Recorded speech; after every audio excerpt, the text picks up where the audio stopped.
What's up? What's up? What's up, everybody? I am Bernard Damon Holcomb, the creator and the host of the Damon Speaks Show.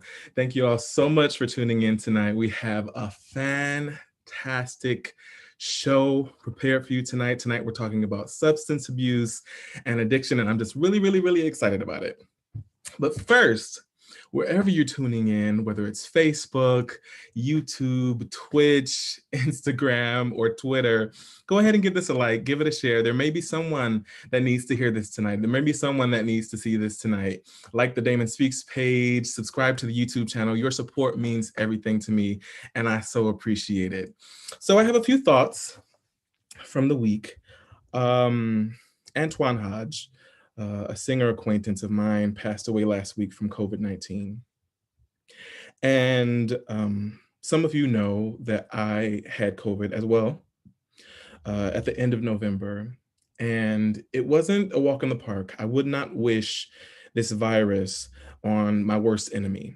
It's truly terrible, and it's taken a lot of lives.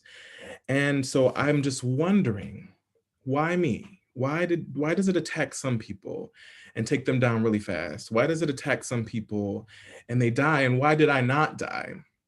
So I've resolved within myself to appreciate life, to appreciate where I am at any given moment. It's not good vibes only, it's good vibes. And I'm going to appreciate the bad vibes as well, because it's the bad vibes, it's the bad moments that really help me to appreciate the good moments. It's the bad vibes that really help me to appreciate the good vibes. It's death, seeing death all around within my family and my friends and in the world, that really helps me to appreciate life. If we're thinking in terms of the law of attraction, Abraham Hicks, whoever you may listen to when you think of the law of attraction, Abraham says, when you know what you don't want, you know what you do want. So if you're going through a struggle, if you're going through a hard time, if you're going through some type of contrast moment where it seems like things just are not going your way, where it seems like you're just struggling, where it seems like there's so much on you that you're not able to bear, realize that this moment is helping to shape you. Realize that this moment is helping you to remember the things that really matter. This moment is helping you to remember how to be grateful. I know that it's so cliche. Oh, be grateful. It'll make you feel better. Be grateful, be grateful, be grateful. But when you're down on your luck, when your heart is broken, when that person is broken up with you or your family member has crossed over to the other side, it can be extremely difficult to find gratitude.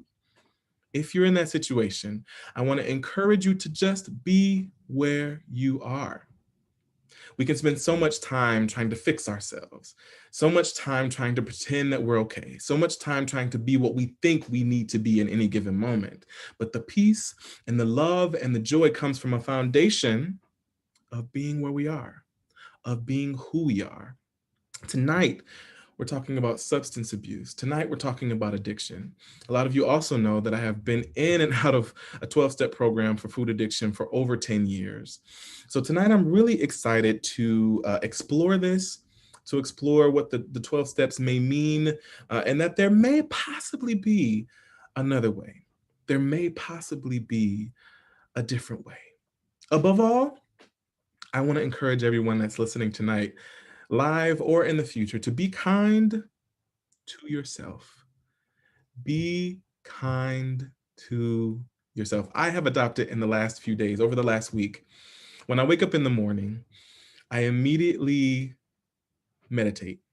Before looking at my notifications on my phone, I go to the Insight Timer app. I'm looking at it and I'm choosing a meditation that I feel fits me for the day. And about day 3 or 4, I started to wake up and be excited to meditate, and I started to notice a difference in my day. So that's also something that you can do if you're in a rough spot or if you're in a good spot. Meditate. Be with yourself. Be with the universe. Be with your higher power. You may have a religious practice. Pray, meditate. Do what you need to do for you first. Put on your oxygen mask first, and then you'll be able to help other people. If there's no oxygen for you, how are you going to help someone else live? How are you going to help someone else be okay? You cannot pour. Actually, you could pour. You can pour from an empty cup.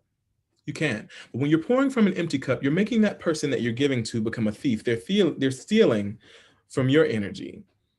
But I want to encourage you as much as possible to fill up your cup. What does that look like? That looks like meditating in the morning. That looks like saying no when the answer is really no. That looks like maybe feeling uncomfortable setting a boundary that you know that you need to set. That means not being pushed past that boundary and existing in love within that boundary so that you can give from a full cup. The people that are in your life will be much happier, you will be much happier, and everything will flow a little bit easier if you're able to truly give from the excess, from the abundance. Do not cause people to become thieves. The thing is that when we give from an empty cup, we're giving out of a sense of lack, right? And so then if we're giving all our time, if we're giving all of our energy, if we're giving everything we have to someone else, we can start to look at them as our source. We can start to look at them as our source of fulfillment. So then, when they don't want to get out of their bed at 2 a.m. to take us to the hospital or to give us $1,000 when we need it, when we've done that same thing for them, we get resentful. We get full of resentment and everything becomes a little bit shaky. There's a lot of anger in our lives. But when you're pouring from the excess, when you're able to give from the saucer, from the extra that you have, you're able to be okay within yourself. Then you can give freely and you can give in love. And you will know that we live in a universe of abundance. You will know that you can give to person A, and your blessing may not be coming back from person A. Your blessing may be coming from person B or from person C. And then it'll all just start to work a little bit more together. I love you all. Thank you so much for tuning in. Please comment. Let me know that you're here. Say hi. Let me know where you're viewing from. Share this with your family, with your friends. I'm not going to wait any longer. I am going to introduce you to my friend, Miss Kendra Savage. Please welcome her to the Damon Speaks Show, everyone. Hi. You're muted, by the way, just in case. Hi. Hi. Welcome to the Damon Speaks Show. Thank you so much for having me. I appreciate that, Bernard. Uh, so, tell the people a little bit about yourself. So, I am currently working in a private practice. I do EMDR therapy, and I also use a holistic approach. So, that's more of an integrated technique. And I've been working in the therapeutic realm now as a social worker for 3, 4 years. I studied at Rutgers University. But before that, long before that, I met you as an opera singer. So I've done a little bit of everything. And I'm also a mom. I have a 4.5-year-old, which is really one of my main priorities. And I'm a wife. I have a wonderful husband. We've been together now 10 years. So yeah, a little bit of everything.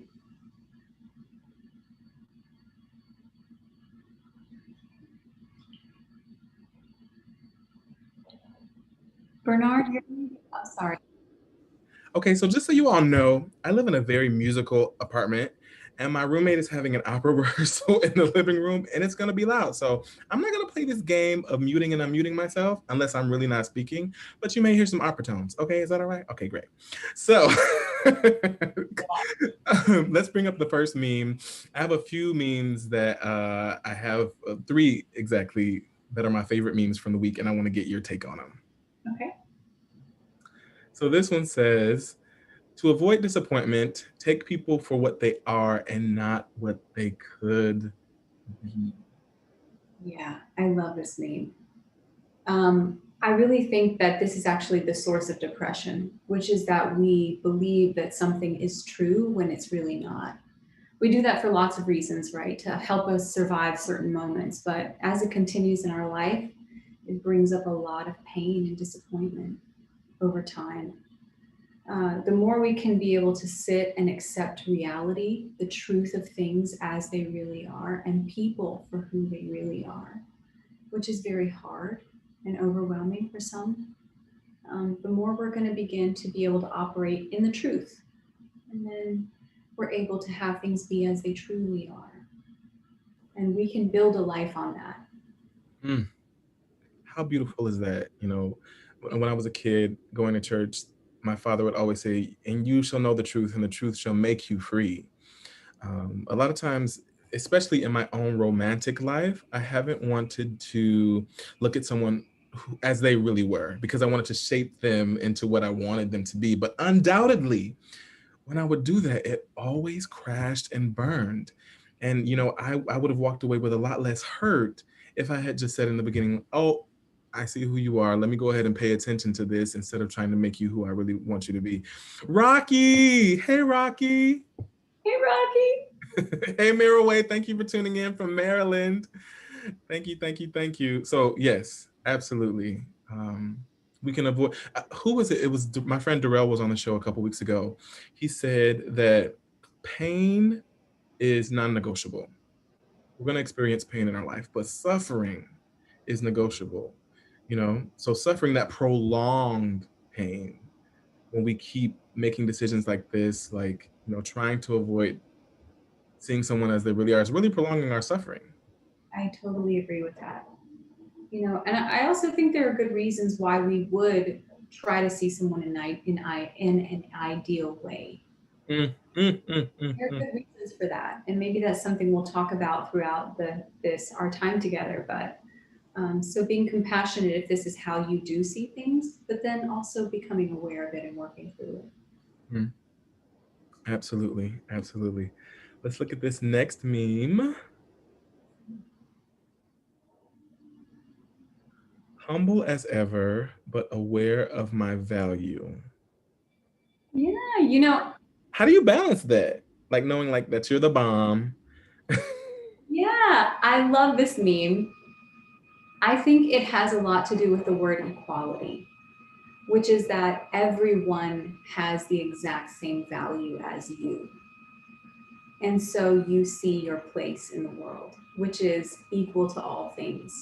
Mm, mm, And that really does give a sense of communal value.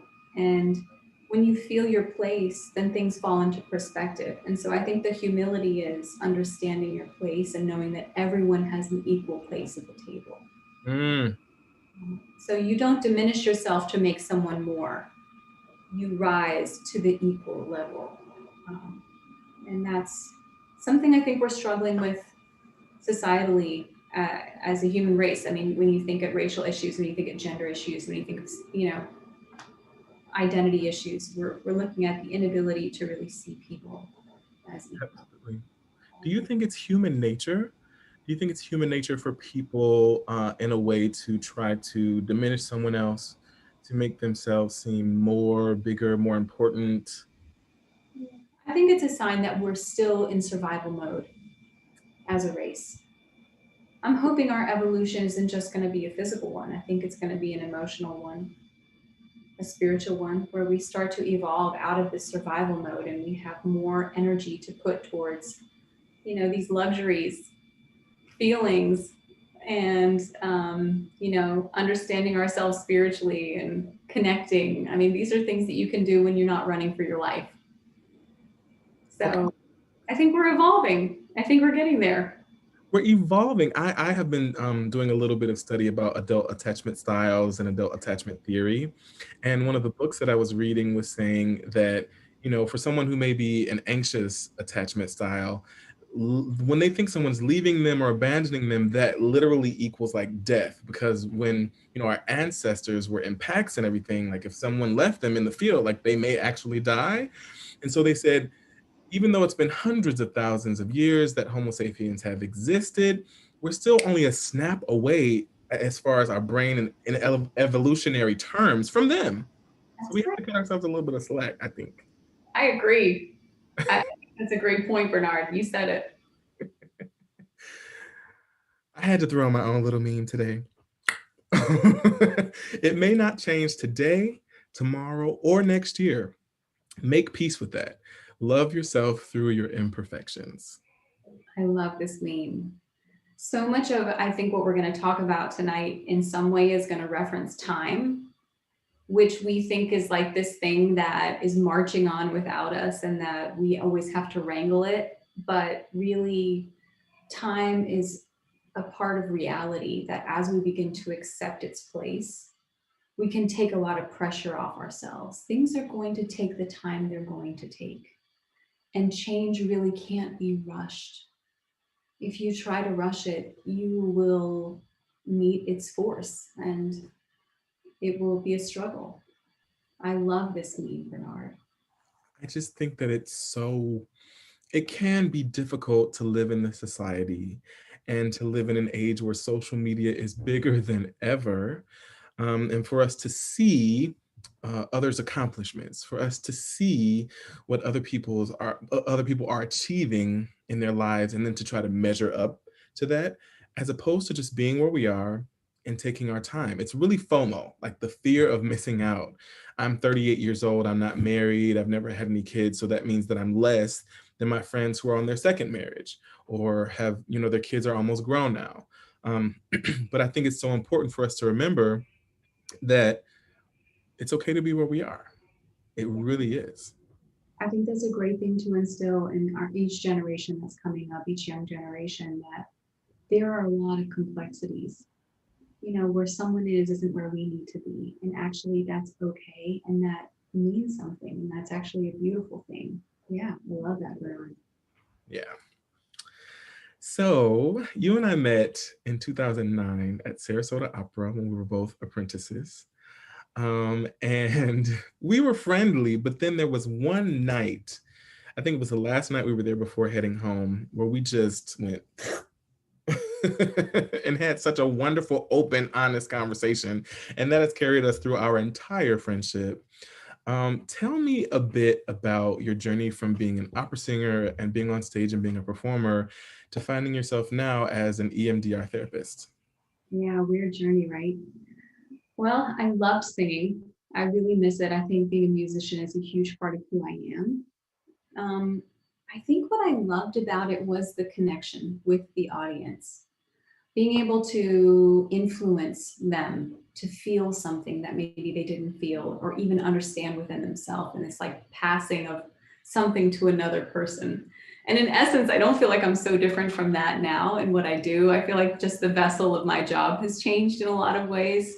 Um, I was working at Equinox and I was in sales, which I never should have been in sales.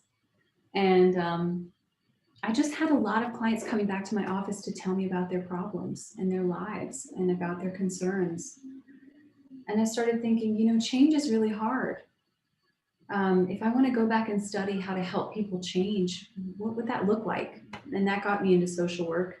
And then studying social work got me interested in addictions because one of the hardest things to really work through and change. And the more I began to work in addictions, the more I began to get very curious about what I didn't understand, because current addiction treatment is not working in a lot of respects. And the more I followed that passion and that knowledge, wisdom trail to new things, the more I just got more and more impassioned by it and just had to know it all. So that led me to EMDR, and that led me a lot to working one-on-one with individuals, especially in the addiction realm. So tell me, what is EMDR? EMDR, actually, it's an acronym. It's eye movement desensitization and reprocessing. Now, if you remember that, I'll give you $100 at the end of this.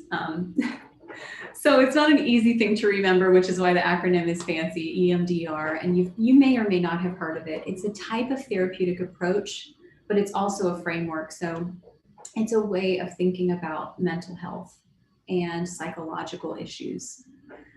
So it says, I learn things as a child, and that information gets stored in my brain, which is kind of like a computer. And if I learn things that are harmful to me, then it's like a program that's running in my brain, and it stays there. And until it's updated, I'm running on that program. So you may be in a tough situation as a child, and that programming gets put into your brain and into your body. And then you become an adult and you're not in that stressful situation anymore, but your programming keeps telling you you are. So you're essentially running that same program, and you will adapt your life to make that program fit. So you will continue the chaos even if you don't have to. So EMDR is essentially a way of using eye movements or body movements to update the programming. And it's something your body naturally does anyway in sleep. If you think about REM, which is rapid eye movement when you sleep, your eyes are basically moving left and right really fast. EMDR uses a very similar technique to induce almost kind of that dip into the subconscious, which is what happens in our dreams. It's what happens when we meditate. It's what happens with hypnosis. It can happen with drug induced experiences. It's what happens sometimes when we, are in a really still, calm space. So, yeah. I love it. I love it. Um, we went hiking, like in November, I think it was freezing outside. And I was telling you about a situation that I was going through. And you did a little bit of EMDR with me. And the way that it felt like the thing that I was so worried about and stressed about was removed from my brain. And I just felt so free and light and happy and aware. It was truly awesome. Yeah. Well, there's a really great theory that is actually new to EMDR. I was just hearing about it in one of our newest conferences, which is a theory that's been around a really long time. But it's the theory that if you tax the brain and body when you're thinking about something very stressful or overwhelming, then the brain kind of has to prioritize what to keep around. So it will ditch the negative emotion and it will just keep the experience, but it will log it away without holding on to all those body sensations and emotions. So it'll say like, oh, we got to get rid of something. Let's dump the heavy stuff and keep the light stuff. Um, and this theory has been around for a long time, but we're just starting to realize that that might also be part of why EMDR is so effective. Mhm. And Mhm. yeah, it's revolutionary for trauma treatment, but also for attachment relational issues, like you brought up earlier, Bernard. Mhm. Mhm. I would love to explore and talk about EMDR versus other treatment options, such as the 12 steps.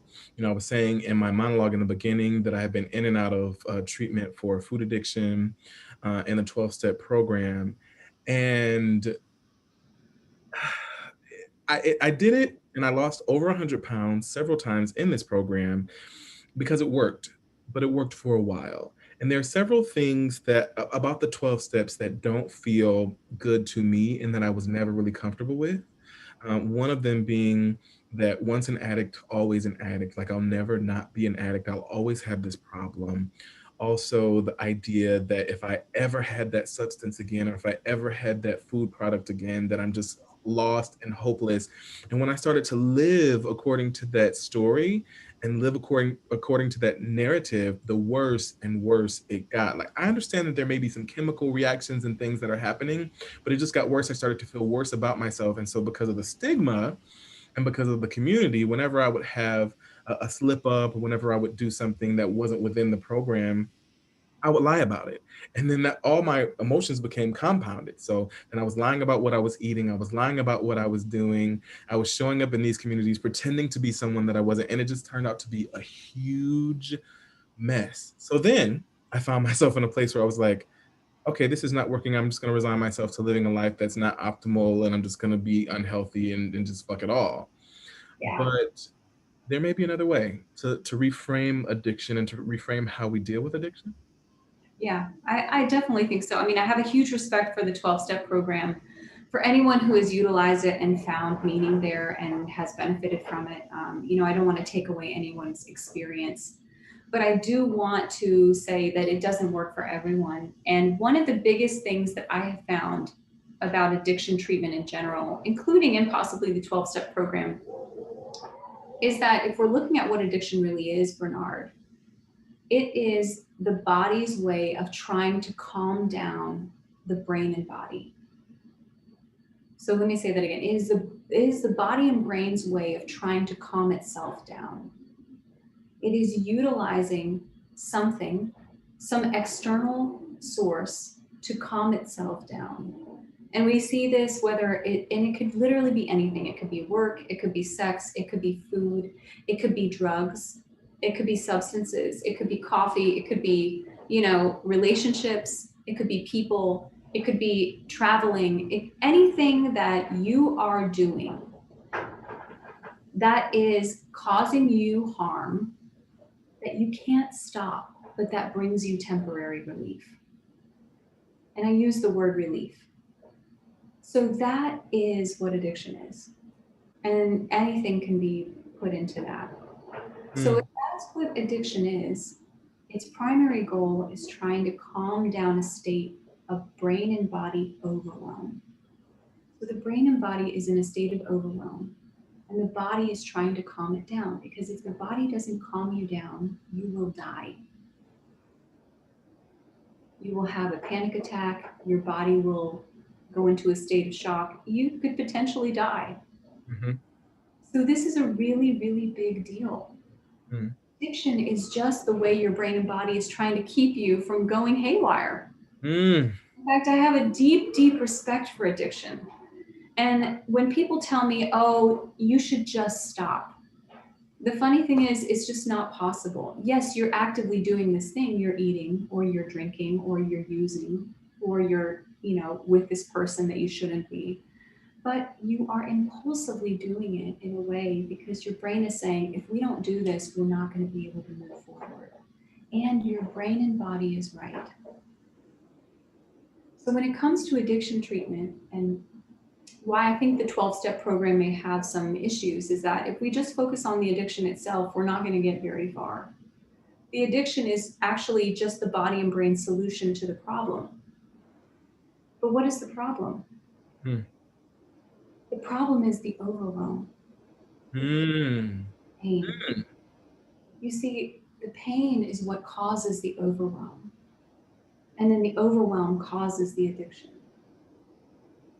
So when we treat addiction, we don't treat the addiction, we treat the pain. Say that again for the people in the back. Yeah, so with addiction, we don't treat the addiction, we treat the pain. We treat the source of the overwhelm. Because then, if we go to the source of the overwhelm and we're able to remove that explosive residual things from the chamber of the gun, then when we're around food and when we're around sex and when we're around drugs and when we're around alcohol and we pull the trigger, there's nothing in the chamber. And life is full of triggers. Life is full of triggers. We can't avoid everything. Mhm. We can't avoid pain also. It's about cleaning up what's been building up there over time. And when Mm. someone gets to the point where they're in an active addiction, there is a lot of pain that has built up over time. And we're talking decades, most likely. Decades. So as we reframe addiction, um, I also want to mention that people who are holding a lot of pain, they have very sophisticated ways of operating in the world. And this is, I think, a good moment to talk a little bit about IFS, which is another technique I use, another therapeutic approach in addition to EMDR, which is where we look at ourselves in parts. So we have our normal life part, the part that goes into our NA meeting or our AA meeting that says, I need help, but I also have a day job and I have a life. And then we have our emotional parts, which are the parts of us that are really hurting. And these parts are not always on board with us going and getting help. Mhm. Mhm. Mhm. Mhm. They walk into our AA meeting and they're like, I can't tell people the truth. I I don't hate wanna be here. my own skin. I hate the way my body looks. I hate the way I feel. I'm not okay, but I'm going to pretend like I'm okay. And so we have these two very different parts. This is a really simplified way of looking at it, but like our true self, which is deep, deep inside, that's very hurting. And then we have this false self, this person that's out there in the world, like, hey, I can manage life.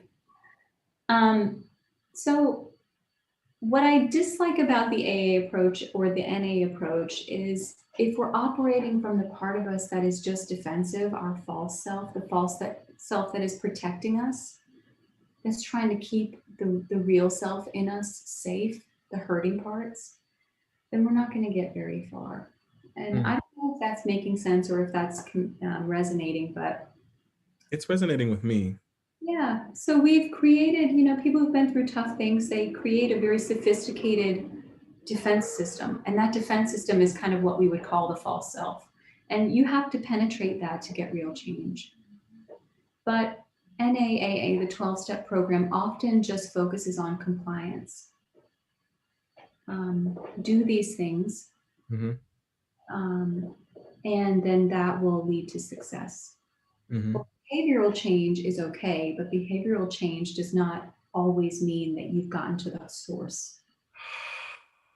You see, I can act like I know how to do a thing, or you know, I can go through all the motions, but that may not actually be what's happening in the true self. The true self is still miles away, hurting somewhere inside my body, inside my brain.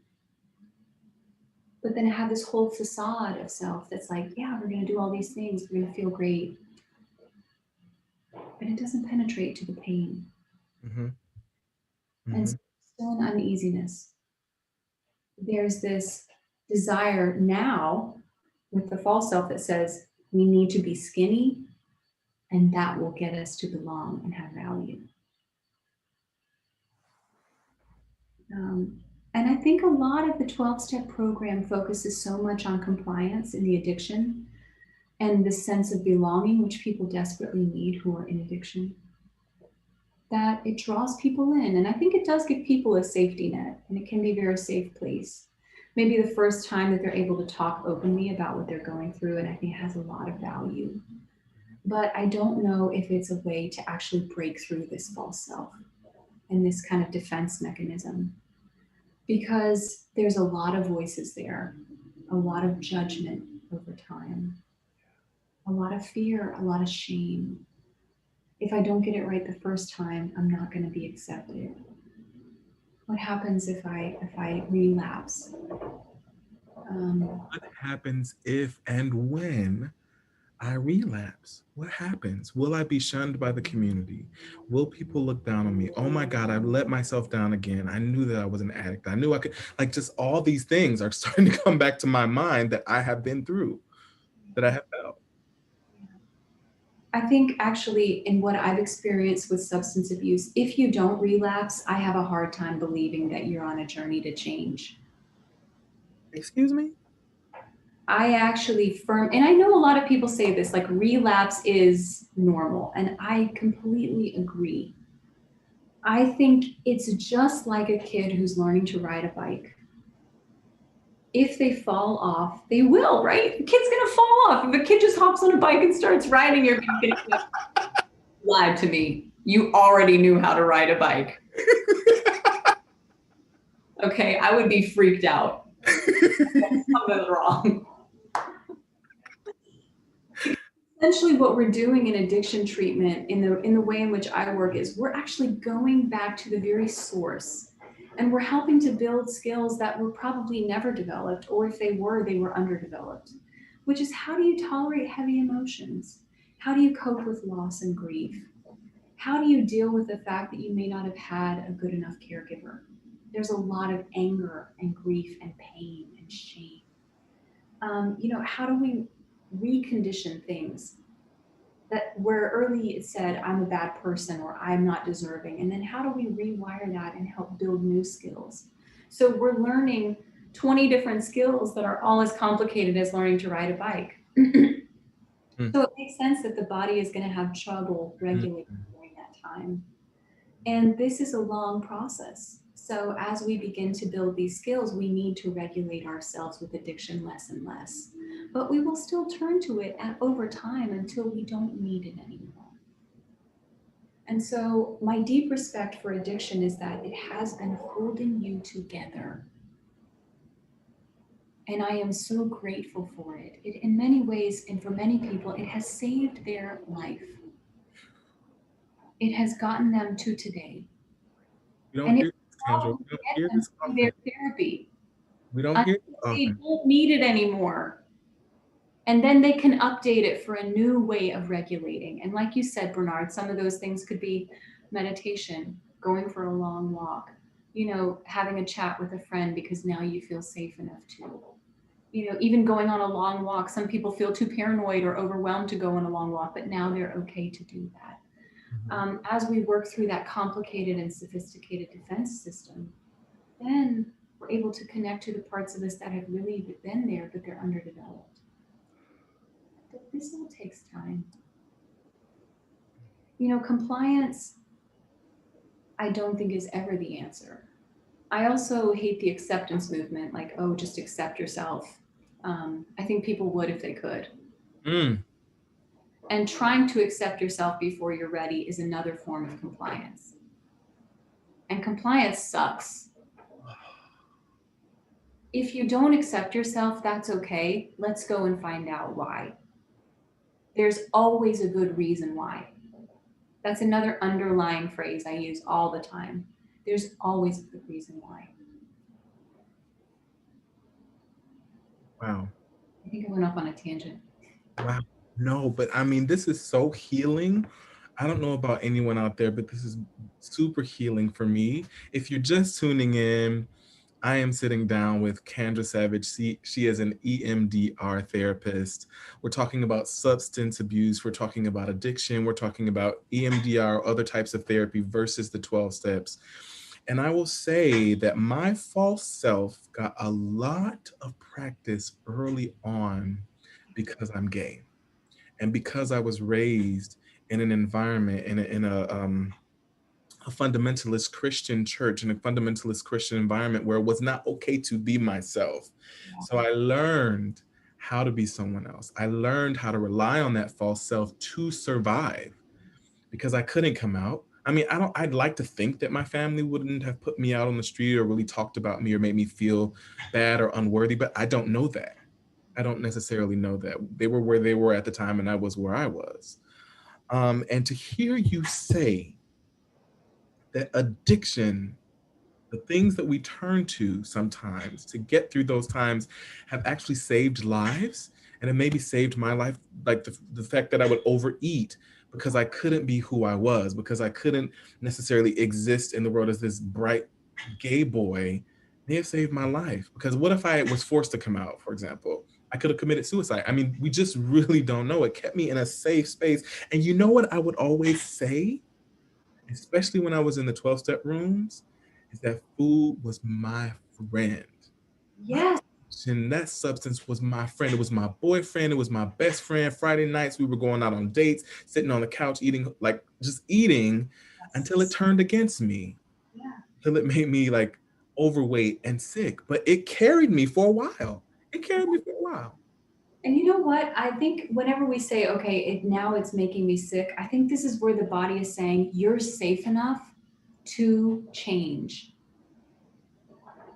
Every time there's a new thing that shifts in your addiction or change, it's another signal. To me, everything is data, all of it's information. And you're absolutely right, Bernard. These things they're more than our friends. There are heroes in the time when they come in. There are heroes. They save the day. Mm. And so much of this is going back and evaluating, who am I? What was I not safe enough to express then? And not just verbalizing it, but really acknowledging it with who we are today. So a lot of this is internal work. It's you, the you now, going back to revisit the you then, who is still in you somewhere, a part of you that's desperately afraid, and just saying, what do you need me to know about how hard it was for you then? And listening to yourself. Share how overwhelmingly hard it was to not be able to be gay in your own home as a child, how fearful you were, to be angry, to be sad, to be angry at you for leaving it there for all these years alone, and then to begin to understand how you can repair that relationship with yourself. You know, because the only person who can really promise this part of you, this deep part of you, that it won't leave it, is you. You're the only person that can go in and heal your own wounds. And EMDR, what I love so much about it is it's not me fixing you. It's not me selling you some program that's going to change your life. It's teaching you the skill to go inside and to understand yourself and to get to know yourself and to really sit with the truth of what you've been through and then to repair, which is what any healthy relationship is about. And then to commit to being together, working as a team. And you do this with every part that you need to. For some, it's one or two. For others, it's 1,000. Hmm. And the work is ongoing. Hmm. Hmm. Let's talk about for a second compliance and acceptance. Because I myself, we are where we are in any given moment. So I have preached to the hilltops, accept yourself. You got to accept yourself and everything is going to be okay. I didn't realize at the time that I was just really feeding into that compliance. I was really feeding into what society tells us we need to do and how we need to be and how we need to be okay. When in the second breath, I would also say that it's okay not to be okay. So if it's okay for us not to be okay, it's okay for us not to accept ourselves in any given moment. Yeah. I mean, I think the message is honest, and I love the message, right? Accept yourself. That really is great. That is the key. But if we tell that to someone who's not ready, then it's shaming. And I think this is what we hear in AA. This is what we get a lot in substance abuse treatment. This is what we get a lot in therapy in general. You know, just do this, like just stop. Um, I'm beginning to realize that unless someone is really aware and ready to change, that change can be very scary and shaming. And it's hard to know where people are at unless you're working one on one. Mm, And maybe it kind of reminds me of what you were saying a little bit earlier while we were pre-chatting about, how do you just sit with someone? Um, and it's kind of like just let people be where they are, and maybe asking like, where are you in the journey of acceptance? And if you're here, that's great. If you're here, that's great. If you're here, that's great. And just acknowledging that most things are a spectrum and that people are going to find themselves on some area of that spectrum, and that wherever they are is okay. That there's a place for them. But in the end, you believe they can get better. And that's it. From How where Kabiria says we need space/time to sit in our emotions sometimes before getting better. Yes. And she's exactly right.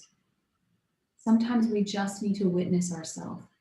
Mm, That's the whole like grief movement, right? Like when someone loses somebody, it's not about like, oh, I hope you feel better, or oh, we're really learning as a society how to sit with someone in grief. And she's right, being able to sit with yourself in pain mm, and move ourselves out of it, to just let it be there for however long it needs to be there, not rushing ourselves off, mm. making time and space and energy to be there, prioritizing it, honoring it, acknowledging it, knowing it has a good reason to be there, Mhm. and learning from it and trusting that we're going to move out of it in the right time. Those are all new skills for a lot of people because we've been rushed out of so many things as children. Absolutely. Get up. You scrape your knee. Get up. You're okay. You're all right. Absolutely. You're tough. Not even the acknowledgement that you're in pain. So a few months ago, I think it was right around the time that I had COVID, a friend of mine introduced me to the Enneagram test. Have you heard of the Enneagram? Okay. So we did an Enneagram test, and I'm an Enneagram 7, wing 6. And so my life literally changed the day that I did this Enneagram test, because I don't know if it's some type of voodoo or what it is, but it read me for filth, like down to the like nitty gritty. And I was very afraid, but I'm also very grateful. So, what the Enneagram told me as an Enneagram 7, my personality type, is that I love positivity. Hey, Lucia. I love positivity. And I love to exist in a space where it's always positive and rosy, which is kind of how Damon Speak was born. So I'm grateful for where I was at the time, but it also told me like the farther you go up, the farther you fall. And you have to realize that life consists of good and bad and joy and pain. So, what it encouraged me to do was to feel all the emotions. And when I'm sad, just have a sad day. It's okay, boo. It's okay to be sad. And so, once I sat down with the pain and I let it in and I let it be what it was, it didn't stay as long because the moment I was like, "Oh, I see you," instead of being like, "Positivity, positivity." No, I'm not looking at you. It just gave it more power when I wasn't really engaging with it. But as I engaged with it, as I sat with it and let it in, I cried, I cried, I cried. But as I let it in, now I'm able to exist in a space where I'm truly happy. It's not that false, it's not the false self telling me that I'm happy. I'm truly happy because I know that if it comes back, I can deal with it, I can be with it, and then return to being at balance, being at peace. Yeah, what a sophisticated skill. And so many of us didn't have caregivers that felt safe enough to sit with pain and suffering. They didn't have the luxury of that. And if we're talking about the evolution, like we have been in generations previous that didn't have that luxury that we're having now. I really think we're in a time of an awakening in a lot of ways, emotionally, psychologically. And so our generation is really getting the chance to learn these skills and then share them with our children and our children's children. Um, but that's the skill exactly. It's like a kid who hurts their knee. If you don't acknowledge the pain, then there's anger and frustration and all these things that add to that they can't express themselves in suppression and then they have to hide themselves. When really, if you just say, wow, is that hurting? Yes. Okay, well, where is it hurting? Here. Okay, well, how are you feeling about it? It's really hard. Okay, and then all of a sudden the pain feels less because we acknowledged it. Okay, well, let's sit with it as long as we need to. And now that we have more space to be allowed to feel, the feeling is less. We're less overwhelmed. It's amazing how the more we make space for pain, the less overwhelming it really feels. Just like what you said, Ron. And I know that there's someone out there that's facing pain that's great and that's deep and that doesn't want to look at it. And it's hard, and maybe even hard for them to believe that looking at it, going into it, and feeling it is going to help them. Yeah. But And it I is. would be very compassionate to that. There are good reasons why they feel that way. And I'll go ahead and acknowledge to that person that, there probably isn't someone who knows exactly what they've been through, but there is someone out there who's willing to learn and to sit with them. Mm.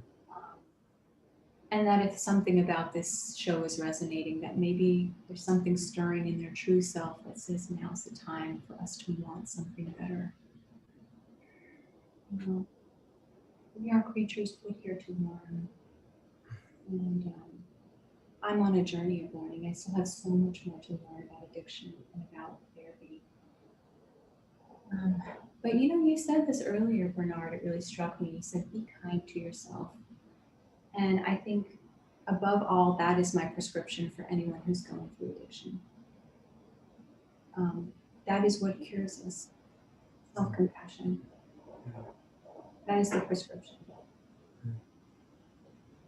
Tell me this: how has being a therapist and having knowledge of the EMDR uh, type of therapy helped you be a better parent? Oh, wow. It's been a lot of pressure, which I've tried to take it off myself, take off myself. No one's perfect. But being a parent is what kind of catapulted my own healing journey because I realized, wow, I'm really not okay. And I want to be okay to be the type of mom that I know my son deserves and the type of person that I know I deserve to be. I felt that part later. Mhm. He really inspired me to change. Um, it's taught me a lot about how important the daily interactions are with your children. We can't force our kids to be something. They're going to teach us who they are, and we're going to teach them that they can do it. Mm. Um, we're going to teach them boundaries, and we're going to teach them that they can manage pain. And we're going to help them manage pain by walking through pain with them. We're going to show them that life is not perfect and it's not always safe and that it's risky, but that's normal and that's okay and they can manage it. And then, we can't pretend like life is perfect. And then we're going to have moments of rupture. We're going to be a terrible person one day. We're going to yell, and then we're going to teach them it's okay to say sorry and how to repair. Because we live in an imperfect world, but there's beauty. And when they think something's wrong, they're probably right. Mm. Mm. Mm. I'm trying to learn from them. It's the same with my clients. A lot of similarities. Mm. I am so grateful for the knowledge that I'm getting more clearly now than ever before, that it's not black and white, that there are shades of gray. So as much as, my childhood wasn't perfect, my parents did the best that they could. They did the best that they knew how at the time. And I don't really know everything that they went through with my grandparents. I don't know everything that my grandparents went through with my great grandparents. And it's just a lot of things are passed down, things that get into our bones, things that get into our DNA, abuse, generational curses, if you will, people that didn't have the skills, babies raising babies. There are just so many things. So it really helps me find a bit of compassion for what I've been through, but also the people that may have had a hand in me becoming that person that really relied on that false self. Yeah, because there's so many parts of that self that we don't want to get rid of. There's some really good things that you've learned, like the whole reason you created this show. Would you want to get rid of that part? Heck no! The beautiful thing is we get to go back and we get to decide, what do I want to keep and what do I want to let go of? And that's why, so much of what, and we mentioned this earlier, which is the one thing about the 12-step program I don't believe in and that I don't buy into, which is that once you're an addict, you're always an addict.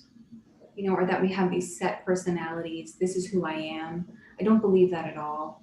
I think anything that we believe about ourselves can be changed. And I think EMDR gives you that opportunity, because we don't just think about it to change it. We go into where we store our beliefs and we shift the programming. And we can have permanent change. That's Mhm. one thing about meditation, EMDR, some of these hypnosis, some of these drug-induced healing methods, they really help you permanently change. Mhm. You don't have to be an addict forever. Mm. Oof, say it again. You don't Please have to say be it an again. addict forever. I really believe the parts of you that are regulating with addiction are dying to learn a new way. They're dying to learn healthier methods. They just don't know them yet. They can learn. They are sophisticated. They are amazing, smart parts of us. And they're ready and willing when we are. Mm. Mm. I will also say it may sound like I hate the 12 steps and I would never go back. I mean, who knows where I'll be in the future. I will say that I'm very grateful for the 12 steps, because just like addiction and how it saved my life, when the 12 steps came into my life, it really set me on a different path, and it really actually strengthened my spiritual self, Mhm. because they said higher power. They said the God of your understanding. It's not my grandparents' God. It's not my mom and dad's God. It's not the God that I grew up in thinking that I was damned to hell every Sunday, no matter what I did, no matter how many times I prayed, could not be delivered from this sin of being homosexual. But it became the God of my understanding. And that God loves me. That God loves me for who I am. And I'm really grateful for that. I will forever be grateful for that. Yes, they're brave enough to add the spiritual component as their apex, because that is what gets so impacted by trauma and early pain, is our spirit, which is 1/4 of our whole integrated system. There's the mind, there's the body, there's the emotional self, and then there's the spirit. Spirit is one of the first places we get impacted and obstructed when we have painful early experiences. And I think it is true. When that spirit is flowing, we have our intuition. We trust life and we believe that things are working for the betterment of us in the long term. And we believe that we are a part of something greater than ourselves. Whatever spiritual practice is meaningful to you. And Bernard, you're right. I love that the 12 steps is brave enough and courageous enough to put that in there, because I do believe that that's a huge part of treatment. Mm. And for some, that's more scientific terms, and for others, it's more spiritual terms, and you can choose whatever terminology is right for you. Um, and a good therapist, I think good treatment is going to help you do that. But Mm. yeah, I love that. This has been fantastic.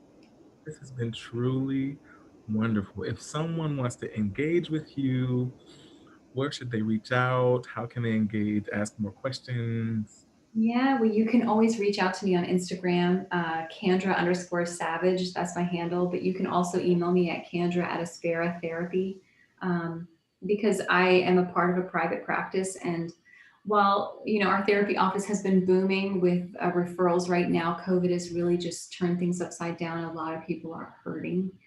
We'll be happy to find you some resources. I don't care if you live in, Canada or another country.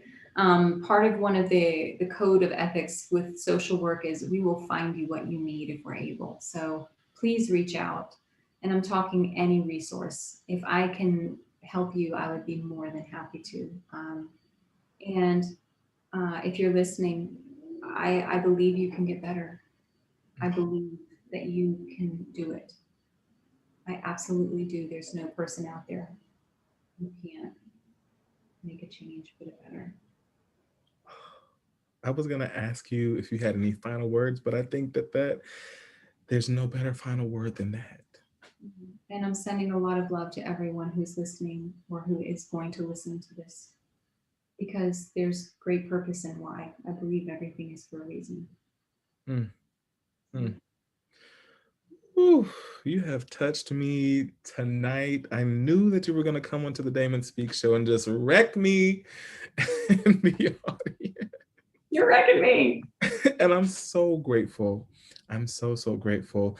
Uh, as you see at the bottom of the screen, if you want to support the Damon Speak show, feel free via Venmo or Zelle or Cash App, or if you just really appreciate the show, and what we've done tonight or what we've done over the last 5 years, always feel free to find me on social media. Always feel free to reach into my DMs or just to comment. I really love, that love and that support. I used to pretend that I didn't need it, that I didn't want it, but no, I will accept it because we're doing good work. And it's a pleasure for me to show up every week, every Monday night at 8 p.m. Eastern Standard Time. YouTube.com/Bernard Damon Holcomb to be here for you. Also, I would love your likes. I would love your follows. I would love your shares, not just for me and my ego, even though my ego do be like getting high off the likes and stuff. But because this may touch someone else. If you're on YouTube, you can subscribe. If you're on Facebook, send me a friend request or like the Bernard Holcomb page. If you're on Instagram, go ahead and hit that follow button. We're all in this together. We're all in this together. Next week, we have Coach Court coming on to the Damon Speak show. He is a relationship coach, and we're going to be talking about adult attachment theory, which is another thing that's been changing my life. What is your attachment theory? This is something that's at work in all of our relationships. I am reading a book called Attached, and it's showing me why I've never been in a relationship that has lasted longer than 3 months. It's really powerful stuff. If you have a friend, if you have been struggling with your relationships, if you're struggling in your current marriage or relationship, tune in next week at 8 p.m. Eastern Standard Time here on YouTube or wherever you may find the show. We're going to get into it. Please give it up for Cody Godot. He is executive producing the show, GPS Solutions Productions. Thank you, man. We love you. So that's the show for tonight. Kendra, hang around. I want to see you backstage and love on you a little bit more. But other than that, we'll see you next week. Roll the credits.